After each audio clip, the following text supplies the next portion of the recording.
Hi, my name is Neha Naik. I'm a pediatric sleep consultant here at the Sleepy Cup. Thank you so much for downloading this video, and I know it's going to provide you with a lot of information as you get started on your journey as a sleep consultant. So today, I really want to talk about how to get started as a sleep consultant. The first thing I want to talk about is getting certified. As is with every job or any business that you get into, having the right credentials is extremely important. So as you look for potential certifications that you can get certified in, just be sure to ensure that they really align with your belief systems and what you are trying to do and who you are trying to service as your clients as you become a sleep consultant. When I was looking, I just wanted to make sure that the certificate that I took really spoke to diverse families. It really gave me a whole plan on how to get my business started. It allowed me to ask questions. It allowed for a great support system. And I do feel like there is a need in the market for this right now, but we'll talk about that in a minute. So number one, again, get certified and do it well where you are aligned with the certification. The second thing I want to talk about is go back to your why. So anytime I think of why I became a sleep consultant, I always go back to my why. I come from an Indian origin, and I know the pressure I felt and the tension I felt and the pushback I felt from my family members when I started sleep training my little ones. And I really, really, really made it my mission to empower other moms to not feel that way. And that's the number one reason why I became a sleep consultant, because I do feel like there's still a lot of generational stuff going on. There's a lot of cultural stuff going on. There's some societal pressures in there as well. And I really want to empower every single mom who works with me, right, to feel like they can go to bed, they can sleep train and not feel guilty about it. They can be well rested and still be a great mom. So always go back to your why, go back to your story. What even tempted you to download this freebie today? What even interests you in becoming a sleep consultant in the first place? Again, that's going to take you a long way. Number three, figure out your messaging and your social media platforms, okay? You don't have to be on 7 different platforms at once. One platform is more than enough, and that is exactly how I got started. I really believed in putting all my attention, my content, my messaging on one platform and then grow it enough to where then I can branch into 2. So pick one platform where you can find your ideal clients. That can be Pinterest, Instagram, TikTok, Facebook, or Meta. I can go on and on and on, but pick one.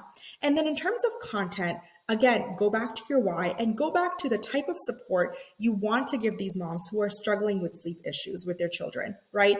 Speaking to your why over and over again and connecting with them through stories, through examples is going to get you a long way.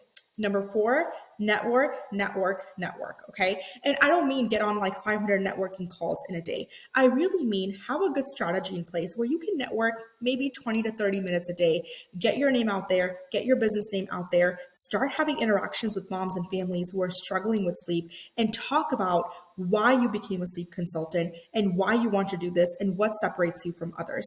I also recommend reaching out to prenatal yoga studios, pediatricians' offices, child therapists, child psychologists as well, and anywhere where they're even the dry cleaners. I used to drop off my cards and you'd be surprised how many phone calls I got from there. And getting on websites free, like Thumbtack, there's so many of them right now that you can just get on and get out there. It doesn't mean necessarily that you always get a lead, but when you first get started, I'm a big believer in doing more with less. So instead of spending a lot of money on ads that may or may not yield anything, you always want to try out your minimal viable product or your service by doing something that's free of cost, that doesn't require a lot of money. Okay, so try that, and I'm sure it will yield you a lot of results.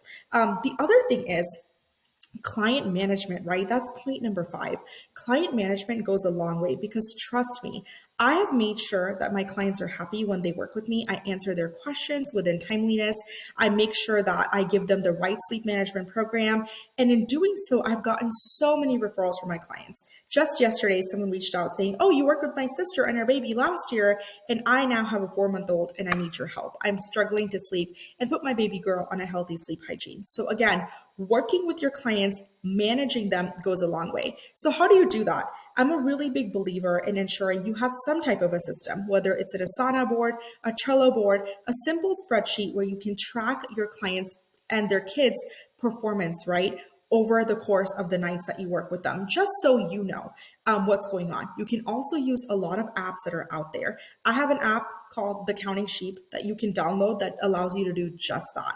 So I hope this was helpful, and please reach out if you have any questions. Looking forward to hearing from you, and congrats on making the decision of becoming a sleep consultant.